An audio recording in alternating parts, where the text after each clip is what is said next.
बोलो जयकारा बोल मेरे श्री गुरु महाराज की जय। सभी गुरुमुख प्रेमियों से सप्रेम जय सच्चिदानंद। महापुरुषों के वचन हैं, मनुष्य जिन वस्तुओं में सुख की खोज करता है, समझता है कि ये वस्तु, ये चीज, ये सामान मुझे प्राप्त हो जाने पर मैं सुखी हो जाऊंगा। जिन जिन वस्तुओं में सुख खोजता है, उन वस्तुओं में कभी भी सुख की प्राप्ति हो नहीं सकती। फरमाते हैं कि सरसों के पेलने से, सरसों के अंदर से घी नहीं निकलता। सरसों के पेलने से सरसों का तेल ही निकलेगा। क्या जहर खाने से कोई अपने जीवन को तरोताजा कर सकता है या अमर पद की प्राप्ति कर सकता है? कभी नहीं। सरसों के पेलने से तेल ही प्राप्त होगा। अमर पदवी प्राप्त करनी है, स्वस्थ जीवन प्राप्त करना है, तो अमृत का पान करने पर ही अमर पद की प्राप्त हो सकती है। ये जीव संसार के आडंबर में फंस करके उसमें से सच्चा सुख, सच्ची शांति, सच्चा आनंद प्राप्त करना चाहता है। ये कैसे हो सकता है? फरमाते हैं, ये फल मीठे जहर भरे, सुख थोड़ा विपद घनेरी। कि ये जो मायावी पदार्थ दिखाई देते हैं, चाहे खाने पीने के सामान हो, पहनने के सामान हो, रहने के ठिकाने हो, जितने भी दृष्टमान सामान है, जितनी भी सृष्टि की रचना दिखाई देती है, नजर आती है, इनमें सच्चा सुख, सात्विक सुख, आनंद कहीं भी नहीं है।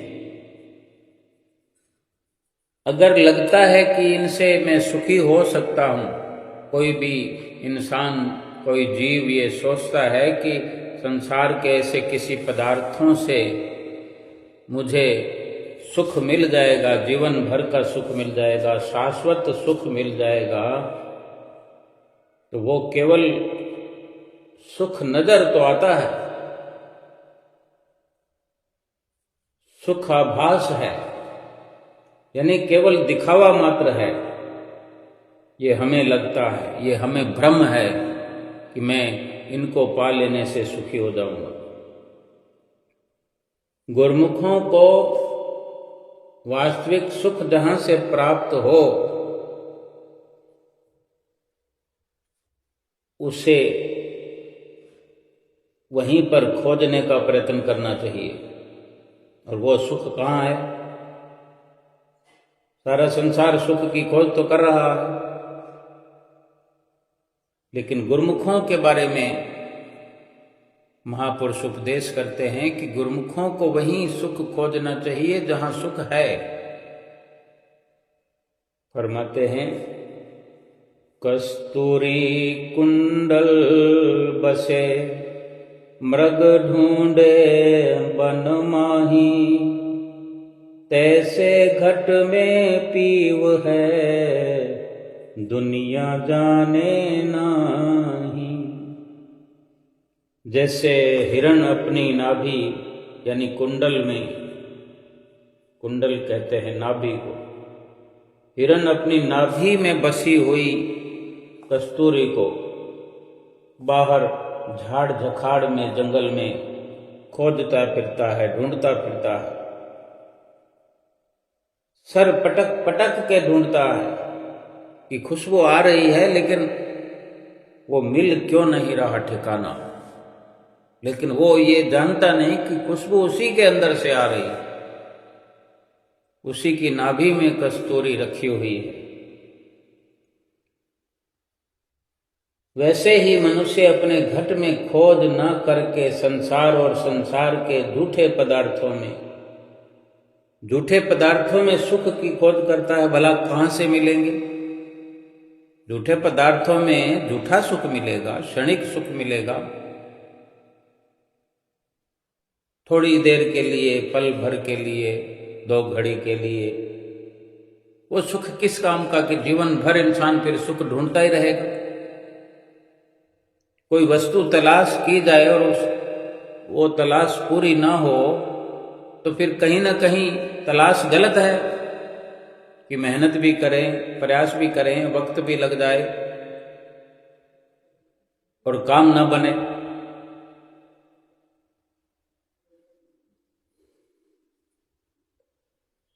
संसार के झूठे पदार्थों में सुख खोजता है, जबकि अपने अंदर सुख का ठोर ठिकाना है। अपने ही अंदर, वैसे ही जैसे हिरण की अपनी नाभि में कस्तूरी बसी हुई है, वैसे ही इंसान के अंदर भी सुख का खजाना रखा हुआ है। और झूठे पदार्थों में सुख की खोज करते रहना मनुष्य जन्म के हर एक क्षण को, हर एक पल को नष्ट करने के अलावा और कुछ भी नहीं। इस प्रकार से कीमती समय को नष्ट करना बिल्कुल ठीक नहीं है। फरमाते हैं, चिरा कारे कुनद आकिल की बाज आयद पशेमानी। अर्थात बुद्धिमान मनुष्य ऐसा काम ही क्यों करे कि अंत में उसे पछताना पड़े। और संत महापुरुष जब सदुपदेश करते हैं कि ए जीव, तू सत वस्तु की संभाल कर जो अंत समय तक तेरे साथ जा सके। संसार के सामानों से सुख ढूंढने के बजाय वो सच्ची पूंजी, वो सच्ची वस्तु, उसको संभाल जो अंत समय तक तेरा साथ यहाँ भी निभाए और आगे भी दरगाह में भी, परलोक भी सुहेला हमारा हो सके। गुरबाणी में कथन आता है कि नानक कचड़ियां सेव तोड़, ढूंढ सज्जन संत पक्या। कोई जीवदे बिछड़ही, कोई मुआ न जाई छोड़। सज्जन सेई नाल मैं चल दिया नाल चलन, जिथे लेखा मंगिए तिथे खड़े दिसन। सत्पुरुषों का कथन है कि उनकी मित्रता का नाता कच्चा है, कि जो कच्चा नाता है, जो झूठा रिश्ता है, उनसे जो नाता कच्चा है उसको तोड़ो। संसार की जो प्रीत है, संसार के जो संबंध हैं, जो रिश्ता है, ये निभने वाला नहीं है, ये कच्चा है, झूठा है। इस संबंध को तोड़ो और उन संत सतगुरु से संबंध स्थापित करो जो कि परम सहायक, सज्जन, सच्चे मित्र हैं। ये संसारिक पदार्थ तथा संबंध आदि तो इसी जीवन के चलते चलते कभी भी साथ छोड़ देते हैं, किंतु संत महापुरुषों का सच्चा साथ जो है मृत्यु के बाद भी बना रहता है। वे तो लोक और परलोक में जीव के संगी सहाई है। जब धर्मराज के दरबार में कर्मों का लेखा पूछा जाता है तो वहां पर भी गुरुमुखों की सहायता के लिए संत सतगुरु पहुंचकर जीव को सब बंधनों से छुड़ा लेते हैं। जिसको संत सतगुरु के चरणों का भरोसा है और अपने इष्ट देव सतगुरु के चरणों में जिसका चित्त जुड़ा हुआ है, जिसके हृदय में सतगुरु का ध्यान बस गया है, संत सतगुरु सदा उसके साथ हैं और सदा उसके रक्षक तथा सहाई हैं। सतगुरु का ध्यान ही जीव का सच्चा संगी तथा सच्चा साथी है। और यही इस लोक में भी और परलोक में भी रक्षा करने वाला है, रक्षक है। यही ध्यान ही सर्व सुखों की खान है। यदि सद्गुरु का ध्यान साथ होगा तो कोई भी जीव का बाल बांका नहीं कर सकता। और गुरुमुखों का ये परम कर्तव्य है, परम धर्म है कि सद्गुरु के चरणों में सच्चे प्रेम का रिश्ता स्थापित करके आठों पहर सतगुरु का ध्यान ही हृदय में बसाए। काल तथा धर्मराज के भय से मुक्त होकर जीवन का सर्वोच्च लाभ प्राप्त करते हुए जीवन सफल करें।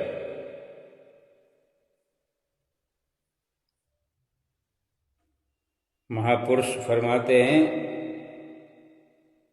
कि हर गुरमुख 24 घंटों में 2 घंटे अवश्य भजन किया करे। भजन अभ्यास के बिना अर्थात सुरती को अपने अंतर्मुख किए बिना सतगुरु का वास्तविक स्वरूप नहीं देखा जा सकता। सतगुरु की प्रसन्नता ही गुरुमुखों की निजी पूंजी है।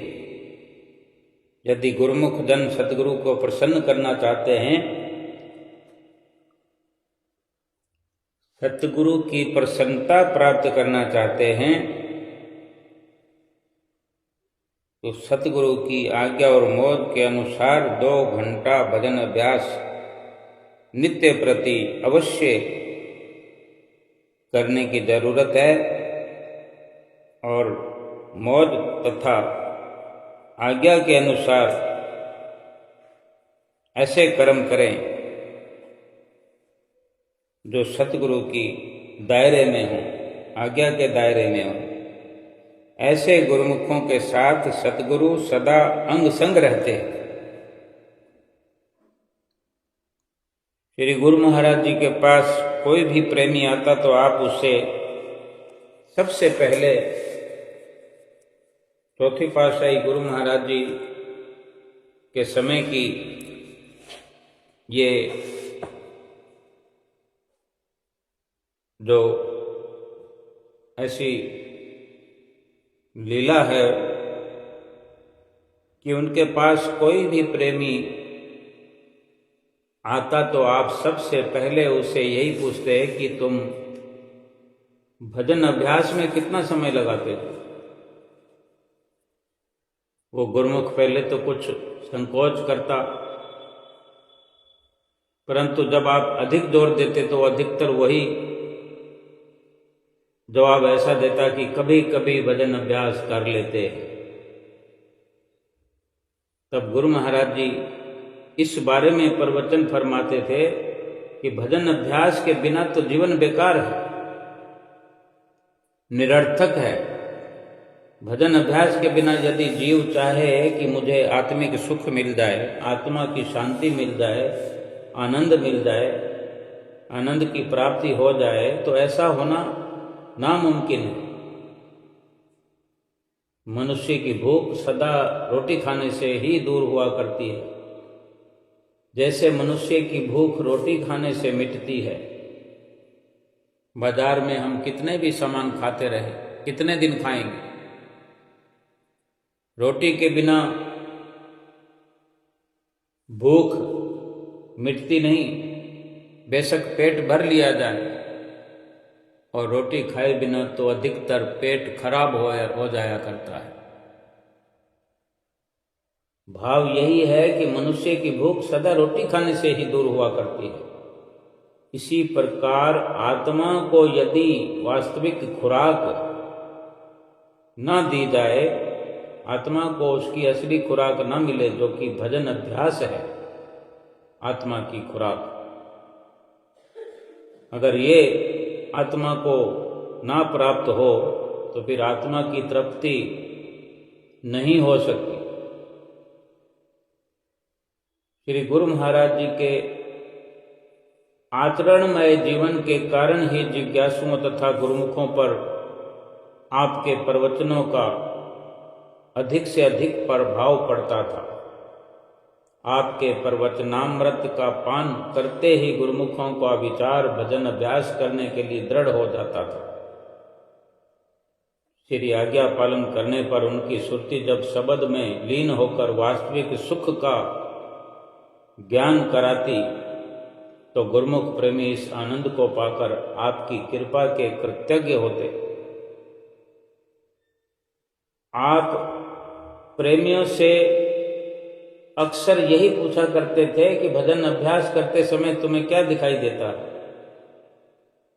फिर उन्हें उस मंजिल से आगे की मंजिल का रास्ता बताते तो उनमें उत्साह बढ़ जाता और प्रेमी अधिक से अधिक लगन लगाकर भजन अभ्यास करने लगते। आप प्राय कर ये वचन फरमाया करते थे कि जैसे पक्षी दो पैरों से उड़ता है, मनुष्य दो पांवों से चलता है, पक्षी का यदि एक पंख काट दिया जाए तो वो आकाश में उड़ नहीं सकता, यानी उड़ान भर ही नहीं सकता। और ऐसे ही मनुष्य भी एक पांव से चलना ठीक नहीं समझता, चलना मुश्किल हो जाता है।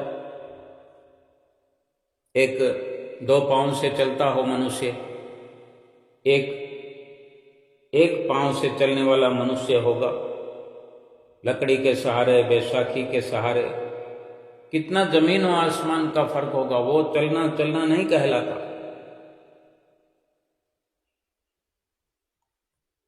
इसी प्रकार जीव जो है, जीव रूपी जो पक्षी है, इसके भी दो पंख हैं, एक सेवा और दूसरा भजन अभ्यास। ये दो पंख हैं इस जीव के, जो अगर ऊंची उड़ान कोई भरना चाहे, जो जीव ब्रह्मांड देश में पहुंचना चाहे, सेवा और भजन अभ्यास, इन दो परों से ही जीव ब्रह्मांड देश में पहुंच सकता है।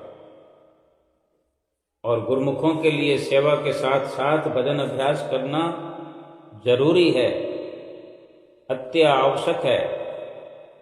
इस नियम को पूरा करने के लिए श्री आनंदपुर में महात्मा भक्तों के लिए श्री आनंद सर के तट पर श्री शांति भवन तथा बाइयों भक्तानियों की ओर श्री शांति भवन, ये दोनों स्थान भजन अभ्यास करने के लिए विशेष रूप से निर्मित किए गए, जिससे कि सभी गुरुमुख तथा जिज्ञासु जन भक्ति के वास्तविक आनंद को पा करके माला माल हो सके, निहाल हो सके। वास्तव में महापुरुष तो केवल हम जीवों को इस दुनिया से उस दुनिया में ले जाना चाहते हैं।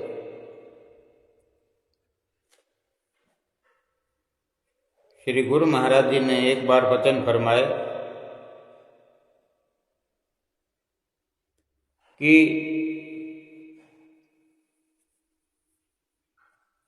हर कोई अपने स्थान पर पहुंचकर ही आनंद पाता है।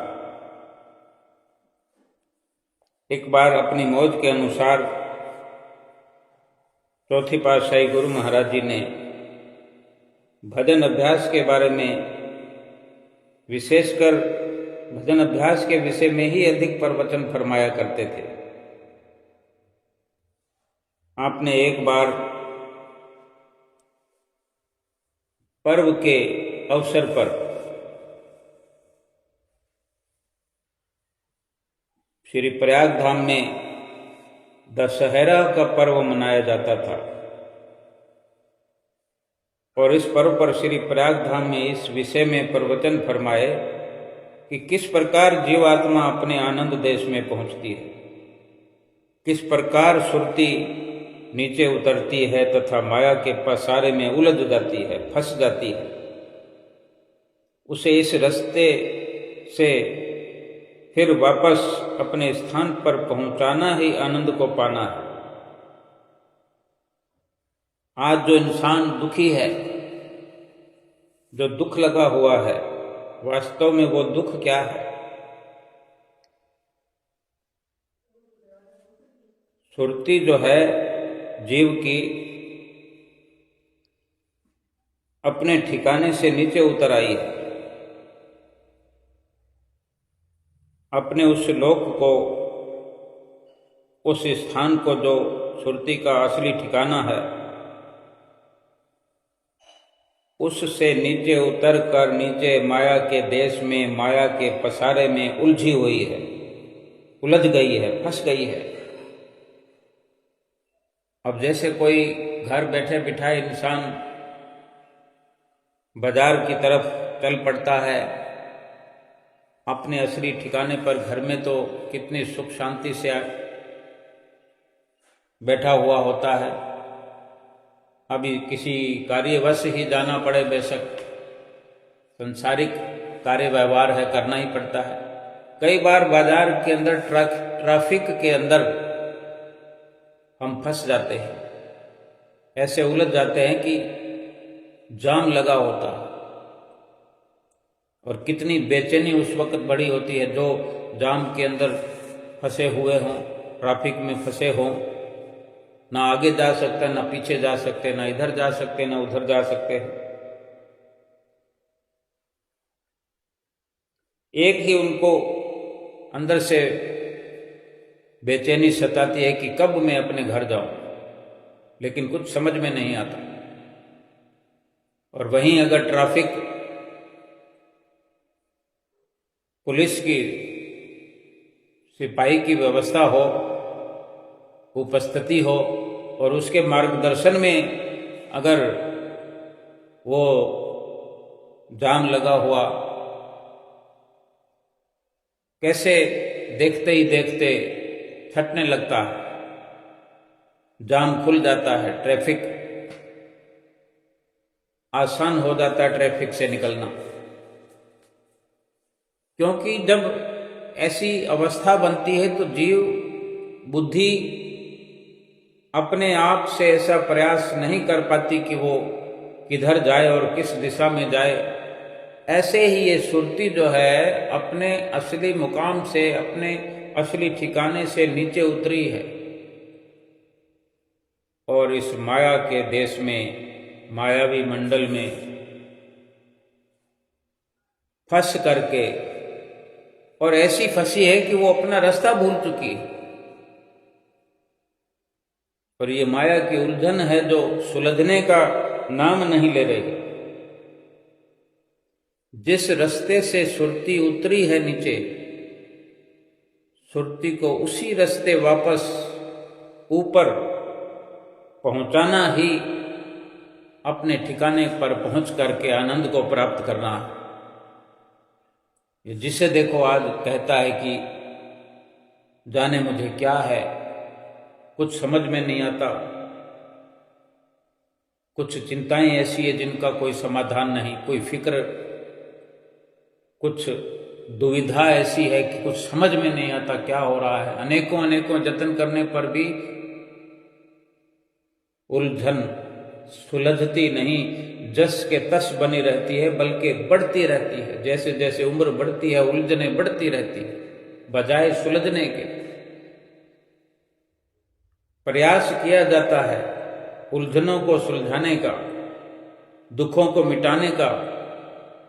जैसे जैसे दुख मिटाने का जतन करते हैं, दुख वैसे वैसे और बढ़ता जाता है, क्योंकि कोई मार्गदर्शन करने वाला, मार्गदर्शन कराने वाला, ठिकाना बताने वाला, उलझन सुलझाने वाला कोई नहीं होगा तो अपनी अक्ल बुद्धि से ये मुमकिन नहीं हो सकता कि जीव अपने असली ठिकाने पर, अपनी सुरती को अपने ठिकाने पर पहुंचा सके। श्री गुरु महाराज जी ने एक बार वचन फरमाए कि ये मनुष्य शरीर जो है कुदरत की ओर से पहले से, यानी एक विशेषता है, कुदरत की एक विशेषता है। कुदरत ने ही, कुदरत की ओर से ही मनुष्य का शरीर 3 भागों में बटा हुआ है। एक भाग वो है जो आंखों के नीचे का पूरा धड़ है। सुरती इसी में फंसी हुई है। नीचे उतरने का भाव यही है कि शरीर के अंदर जो नेत्रों से ऊपर का भाग है, यानी नेत्रों के नीचे पांव तक, पांव के अंगूठे तक, ये पिंड देश है, माया का देश है। और सुरती इसी में उलझी हुई है, जो इसका सुरती का असली ठिकाना नहीं है।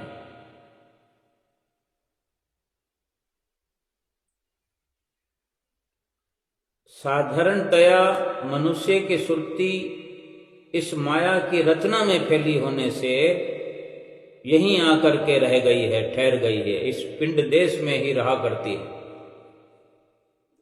दो दूसरे भाग जो हैं वो नेत्रों से ऊपर है, आंखों से ऊपर है।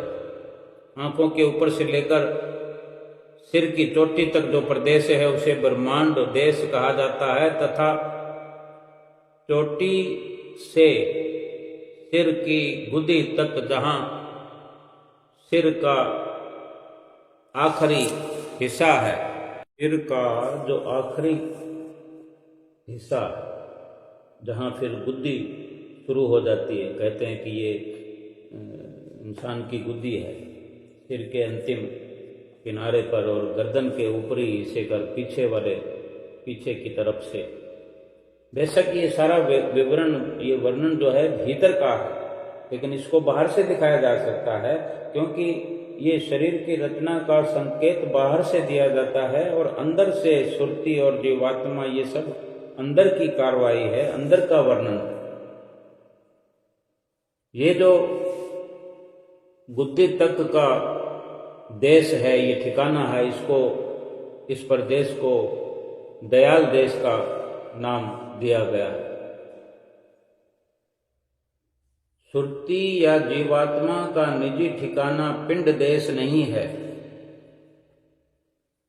सुरती या ये जीवात्मा अभी जहाँ रह रही है, हम जैसे हर समय बोलचाल की भाषा में कहते हैं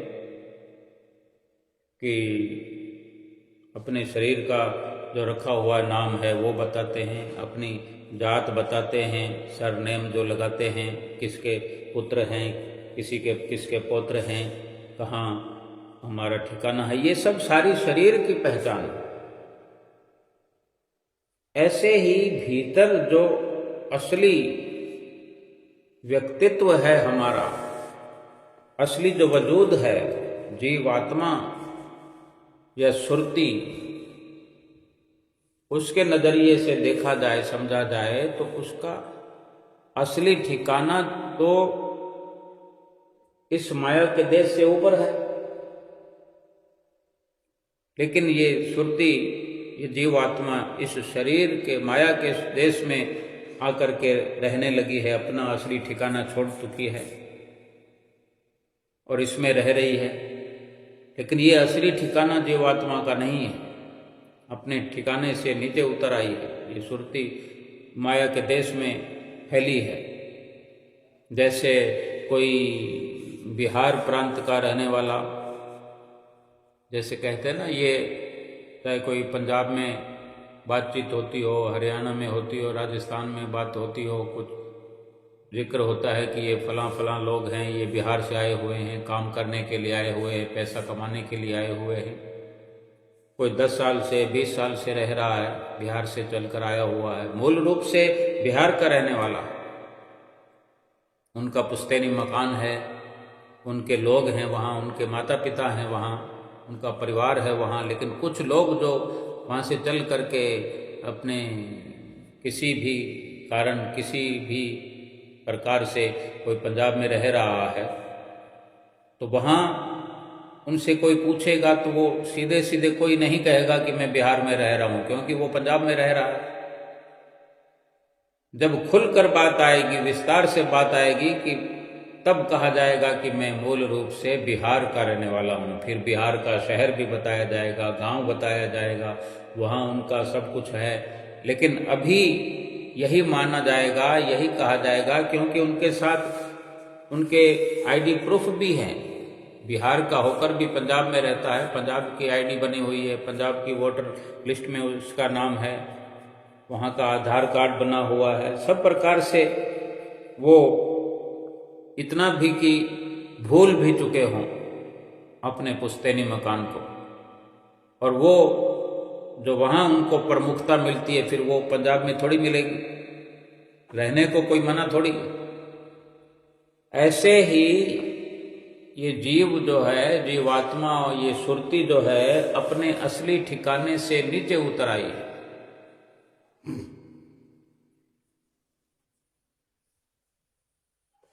ये जो सुरती या जीवात्मा का निजी ठिकाना, इसका वास्तविक स्थान तो बहुत ऊपर है। इन दोनों देशों से ऊपर तीसरा देश अनामी लोक है। यही जीवात्मा का निजी देश है, जहां से नीचे उतरकर सुरती जो है संसार में आई है। हम ये पिंड देश, इसको संसार मानते हैं, जैसे हम संसार में जन्म लेकर आए। ये पिंड देश जो संसार माना गया है, इस संसार में सुरती आकर के अपने अनामी लोक से यहाँ फैल गई है। अनामी लोक या अनामी धाम तक किसी विरले अथवा विशेष पुरुष की पहुंच होती है, उन्हें परम संत कहते हैं। इसी अनामी धाम से एक मौज उठी और शब्द की धारा बनकर नीचे को उतर चली। अनामी लोक से नीचे की ओर दो अन्य स्थान, अगम लोक और अलक लोक है। इनमें से गुजरती हुई शब्द की धारा चौथे स्थान अर्थात सतलोक में आकर ठहरी। सतलोक तक पहुंचने वाले संत कहलाते हैं। ये स्थान ठीक शिखा मंडल के नीचे स्थित है और ये दयाल देश तथा ब्रह्मांड देश की एक प्रकार की सीमा है।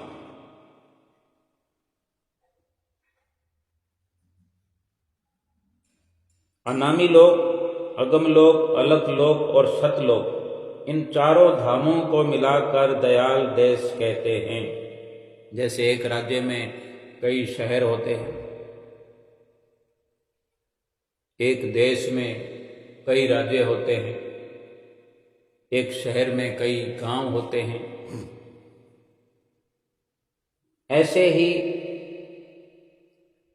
जो सतलोक है, अलख लोक है, अगम लोक है, अनामी लोक है, ये चारों लोकों को मिला करके दयाल देश कहलाता है। अनामी लोक और ये अलग अगम और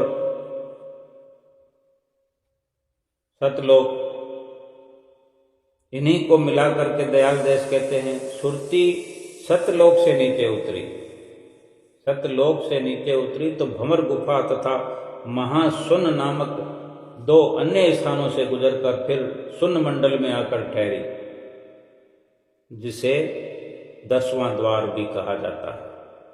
यहाँ रहकर सुरती 5 तत्वों, 3 गुणों और कारण, स्थूल सूक्ष्म तीनों शरीरों आदि बंधनों से बिल्कुल अलिप्त और निर्विकार रहती है।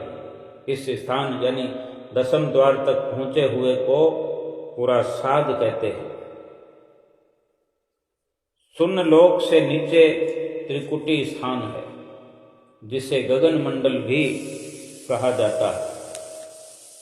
इस स्थान से महासूक्ष्म 3 गुण, 5 तत्व, वेद आदि दिव्य ग्रंथ, सृष्टि रचना की सूक्ष्म सामग्री तथा निर्मल माया प्रकट हुई।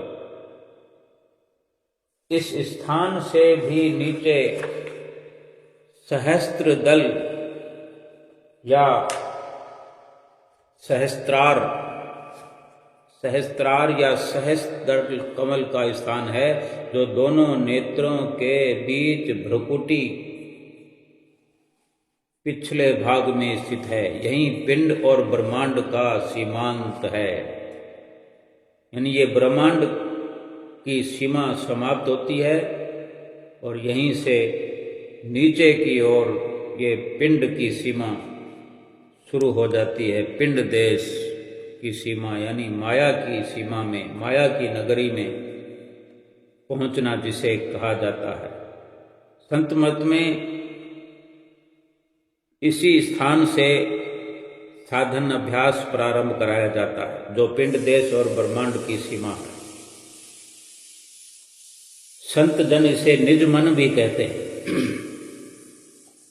इस स्थान से सूक्ष्म तत्व शब्द, रूप, रस, गंध और स्पर्श 5 प्राण तथा 25 प्रकृतियां प्रकट हुई हैं तथा पिंड की समस्त रचना इस स्थान से नीचे को फैली हुई है।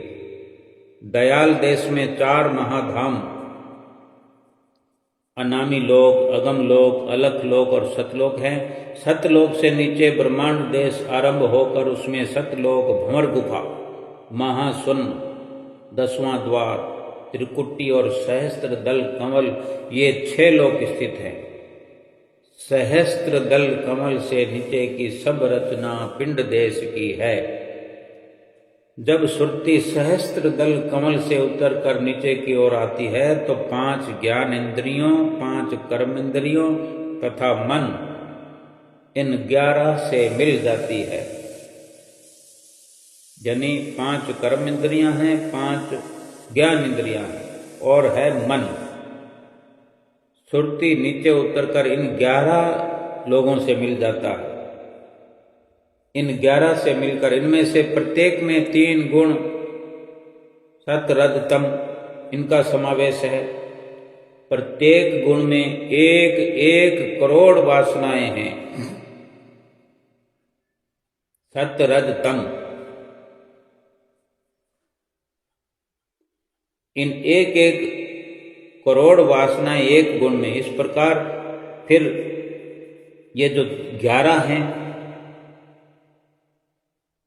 और इनमें से प्रत्येक ये 3 गुण जो हैं 11 से मिला करके 1 गुण जो ये है 11 से करने से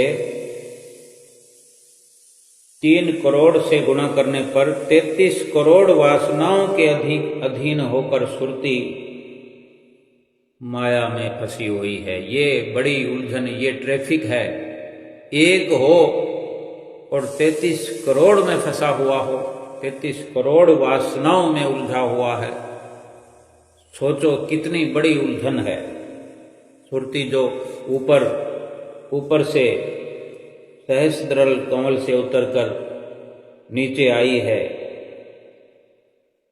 तो सोचो इतने भारी भरकम ट्रैफिक में फंस गई है। ये माया का देश, माया की देश की जो सीमा में सुरती का नीचे उतरना, आत्मा का नीचे उतरना और 3 करोड़ वासनाओं के अधीन होकर सुरती माया में आसक्त हो जाती है। बहुत समय तक फिर इस पिंड देश में, माया देश में रहने के कारण ये सुरती माया की गुलाम हो गई है, गुलाम हो जाती है और अब ये बुरी तरह फंसी हुई है। ऐसी अवस्था में उसका माया की रचना से तथा वासना के इन 33 करोड़ वासनाओं के कुचक्रों से बाहर निकल सकना जन्म जन्मांतरों तक कठिन हो जाता है। कोई किसी एक की गुलामी करे, 2 की करे, 4 की करे, 10 की करे, एक अकेला अगर 33 करोड़ में फंस जाए तो इस जन्म तो क्या, जन्म जन्मांतरों तक भी सुरती का इन वासनाओं के कुचक्रों से, माया जाल से निकल पाना कठिन हो जाता है, हो गया। जैसे कोई आज़ाद पक्षी को पिंजरे में बंद कर दिया जाए, बहुत समय तक पिंजरे में बंद रहने पर वो बंधन का अभ्यस्त, भाई उसमें बंद रहने का आदी हो जाता है, अभ्यस्त हो जाता है, आदी हो जाता है उस बंधन का। वो समझ लेता कि मुझे तो यहीं रहना। और आज़ादी से जो उसकी वो उड़ान भरी जिंदगी होती है, बहुत समय तक पिंजरे में रहने से वो अपनी उड़ने की सामर्थ्य खो बैठता है, अपनी शक्ति को, अपनी ताकत को भूल चुका होता है, अपनी असलियत को भुला देता है। इसी प्रकार सुरती भी माया के दासत्व में, माया की गुलामी में लंबे अरसे से, चिरकाल से उसकी गुलामी में रहती हुई अपनी स्वतंत्रता खो बैठी है तथा अपने निजी स्थान को भूल गई है, अपने ठिकाने को भूल गई है। इसी प्रकार जीव आत्मा तो वास्तव में निर्मल और स्वतंत्र था, पाक साफ, परंतु माया के पदार्थों के लोभ ने, इंद्रियों की प्रेरणाओं ने तथा प्रकृति की रचना ने इसे भ्रम में डाल डाल करके फंसा दिया है। और अब ये जन्म जन्म तक इसी प्रकार बंधन में पड़ा हुआ मन माया के इशारों पर तिगुनी का नाच नाचता फिरता है। यानी वो तीन गुणों की दास्ता, जिनमें एक एक करोड़ वासनाएं एक गुण में है, सत्वगुण, तमोगुण, रजोगुण।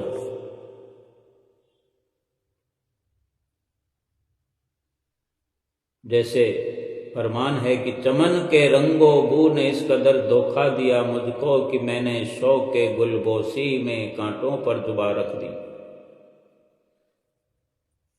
एक बुलबुल के माध्यम से समझाते हैं कि बुलबुल गुलाब के फूल पर इतनी मुग्ध होती है कि उसे गुलाब के साथ लगे हुए कांटे भी दिखाई नहीं देते। ये जीव जो भूल के बवंडर में फंस गया है, इसका बुलबुल से उदाहरण देकर समझाते हैं कि बुलबुल जो पक्षी है वो गुलाब के फूल पर इतना आसक्त होती है, इतना मुग्ध होती है कि उसे गुलाब की डालियों पर लगे हुए कांटे भी नहीं दिखाई देते। वो उस गुलाब के फूल की सुगंध की मस्ती में वो फूल की जगह उस कांटे पर अपना मुंह मार देती है, लहूलुहान हो जाती है।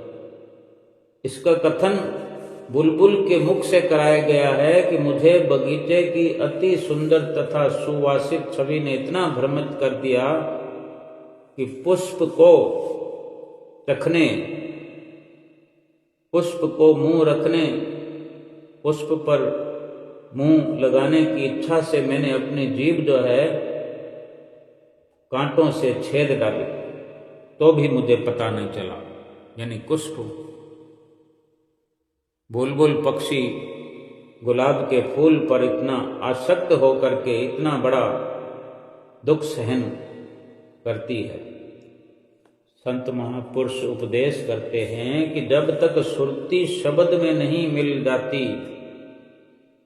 तब तक सुख प्राप्त नहीं हो सकता। सुरती शब्द से बिछड़ कर दुखी है। जहाँ वो अपने असली ठिकाने पर होती है तो शब्द के साथ होती है।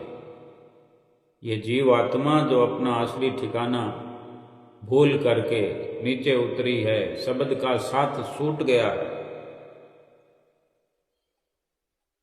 और तभी लगातार सुख ढूंढने पर भी सुख मिल नहीं रहा। सुरती अपने शब्द से बिछड़कर दुखी है। जब तक वो शब्द को पहचानेगी नहीं, उसमें विलीन न हो जाएगी, तब तक उसे सच्चे आनंद की प्राप्ति कभी नहीं हो सकती। यानी अपने इस ठिकाने पर जब तक नहीं पहुंचेगी तब तक न ही संसार और संसार के मिथ्या पदार्थों में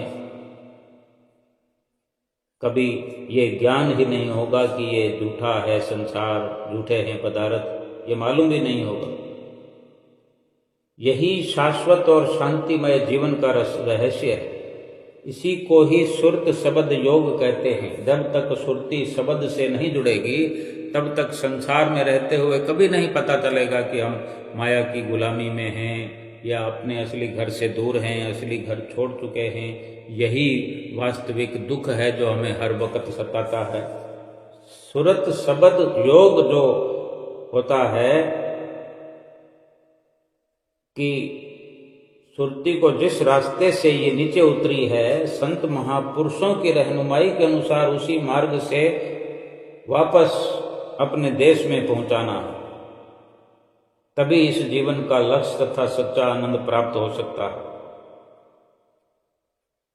जो हमें रोज नित्य प्रति भजन सुमरन का आदेश हमारे हुजूर सतगुरु दाता दयाल महाराज जी करते हैं। वो यही सारी कार्रवाई है कि इस ऊपर से अपने असली ठिकाने से उतरी हुई सुरती जीवात्मा जो यहाँ माया की गुलामी में, माया की गुलामी स्वीकार किए हुए है, अपने असली ठिकाने को भूली हुई है और यहाँ 33 करोड़ वासनाओं के घेरे में फंसी हुई है। जन्म जन्मांतरों तक भी इसके चंगुल से निकल पाना कठिन है, मुश्किल है। अगर सतगुरु के मार्गदर्शन में सुरती को शब्द से मिलाया न जाएगा जब तक, और सुरती को शब्द के साथ ऊपर उठाया न जाएगा जब तक, तब तक सुरती अपने असली ठिकाने पर नहीं पहुंचेगी। इस प्रकार श्री गुरु महाराज जी ने जो वचन सुनाकर सब प्रेमियों के हृदयों में, दिलों में भजन अभ्यास करने के लिए एक जोश भर दिया सारी संगत, तब श्री गुरु महाराज जी के चरणों में बैठी हुई प्रवचनों को हृदय में धारण करके धन्य हुई। आपने अज्ञान में भटकते हुए जीवों को वो मार्ग दर्शाया जिस पर चलकर वे उस दिव्य आनंद को प्राप्त कर सके। आपने बार बार दिव्य दृष्टि खोलो, दिव्य दृष्टि खोलो, यही प्रवचन फरमाकर जन जन के हृदय में अंतर्दृष्टि खोलने की उत्कंठा जगा दी, जिससे सभी प्रेमी जन, सभी गुरुमुख जन वास्तविक आनंद को प्राप्त करने में लीन हो गए।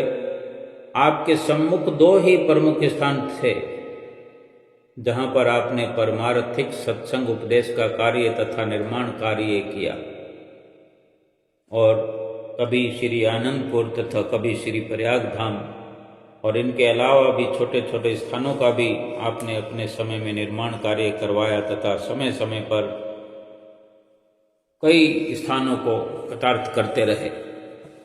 हमारे जीवन में महापुरुषों का कितना योगदान है, यही एक सच्चा रिश्ता है, सच्चा संबंध है जो हमने स्थापित अगर कर लिया है।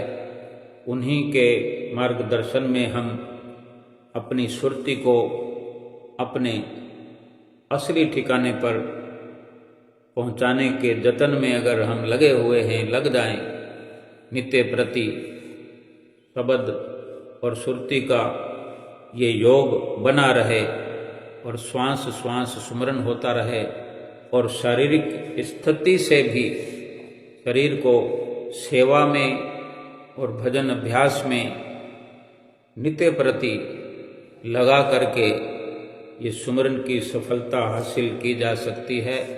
और ये सेवा और सुमरन दोनों पर हैं, जो इन्हीं दोनों परों के माध्यम से उड़ करके ये जीव और ये सुरती अपने असली ठिकाने तक पहुँचने में सफल होती है, हो सकती है। नित्य प्रति का ये भजन अभ्यास का जो नियम बना हो, और इसी ख्याल से कि हम जीवात्मा करके सुरती करके माया के देश में फंसे हुए हैं। ये देश जो है सुख प्राप्त कराने वाला नहीं है।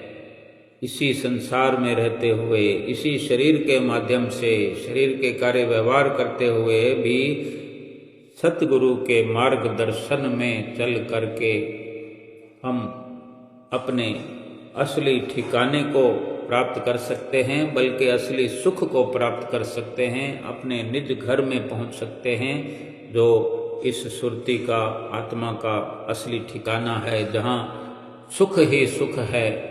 और वहां पहुंचकर ही आत्मा को मुकम्मल सुख, आनंद, सच्ची शांति प्राप्त हुआ करती है, हो सकती है। सतगुरु की आज्ञा व मौज में चलकर उनकी प्रसन्नता को प्राप्त करके ही ये कार्य किया जा सकता है और अपनी आत्मा का कल्याण हो सकता है। बोलो जयकारा बोल मेरे श्री गुरु महाराज की जय।